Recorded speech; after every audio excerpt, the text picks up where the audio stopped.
This reminds me of the concept. Have you ever heard about emergence? No, I haven't. Emergence, I got to know it a couple of weeks ago. Okay. Emergence it happens in nature. It's when little things make a huge impact. So it's like a colony of ants.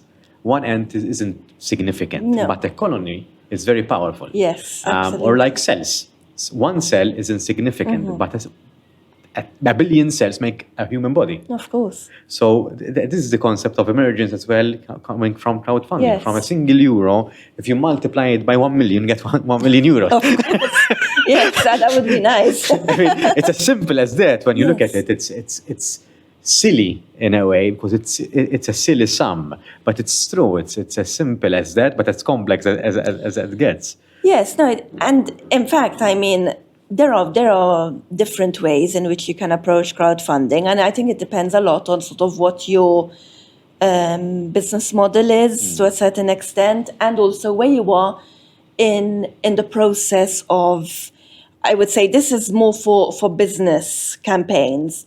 So if you've got a business campaign, if you're at the very beginning of your business where you're still sort of doing research into who your audience is and you're sort of still trying to get that market validation, then you're going to want as many people as possible to obviously back you. Yeah. So you might be happy with smaller amounts, but from many people, because as I said earlier, you're going to have the added benefits, the data, the Yes. market validation, basically more eyes seeing your project and more people knowing about you.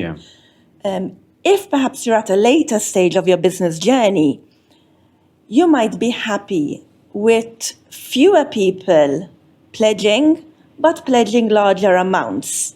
You know, Okay. so if, I don't know, you need 500 euro, you know, you might be happy enough with 5 people pledging 100 euro Yeah. each, because it's not about, you don't need the data. All you Yes. need is that 500 euro. Yes. So perhaps it might even be easier to find 5 people who are willing to pledge 100 euro Right. because they believe and support your project, also because you're further along in your business journey. So you've probably already gained a bit of traction, even in terms of sort of legitimacy and validity. So people might already know who you are.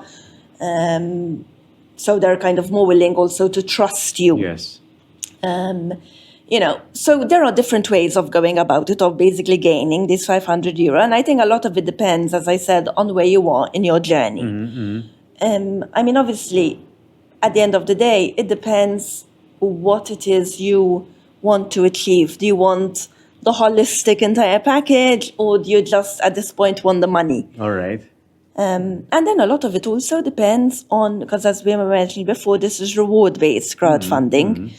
And the rewards that you offer, obviously, Are of value to people. as are well. of value, and they tally a lot with what What you're people trying are to do. going to pledge, you know.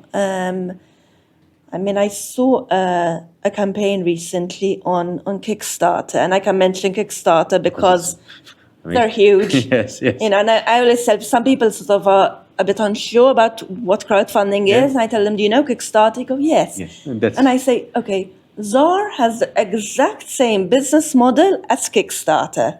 Exactly the same. Just the economies of scale are Yes. different. Only thing. Otherwise, we operate in exactly the same way. Probably with ZAR, you get a bit more hand-holding than Most you would probably, with yes, because it's Kickstarter. smaller. But yes, I saw a campaign recently, which was basically, it was a pre-sales campaign. I think they were on version 2 of this very fancy orange juicer Okay. or citrus juicer anyway. Okay. And it was really fancy, and, you know, kind of I can't remember exactly what it did. Obviously, your output was juice, but it offered something else that was apparently worth $250. And I thought $250 is a bit much for a juicer that I have to clean anyway. Perhaps if it was self-cleaning. Yes.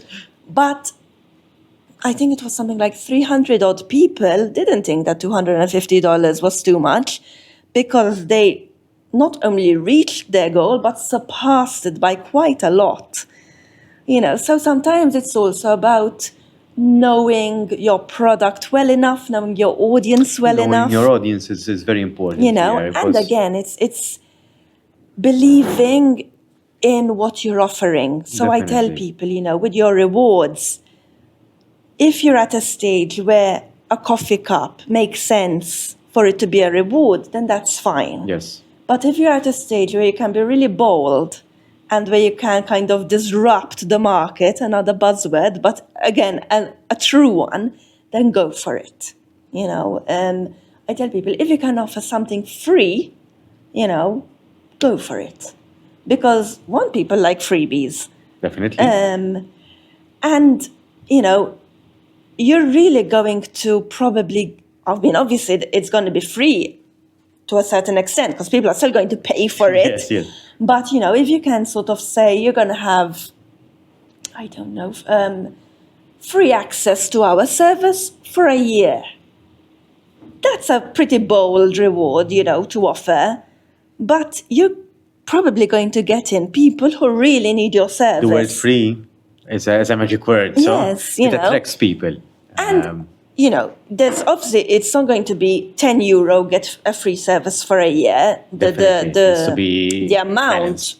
exactly, would compensate for it. But again, the people who want your free service for a year would be willing to pay that amount. Most definitely. You know, and then that is where you're probably going to get perhaps fewer people, but you're going to arrive to your goals quicker. And you're going to have people who are really, really targeted. Yes. You know, so there are really so many ways to go about it. And I tell people, I said, you have to be, ideally be creative.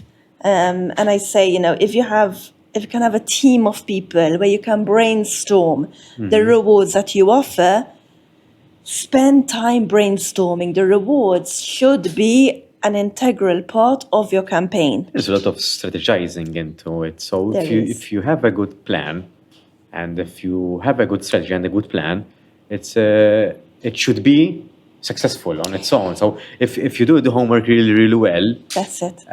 once it's launched, that's why earlier I think you said that once it's launched, it makes an impact because you've studied, you did your homework well.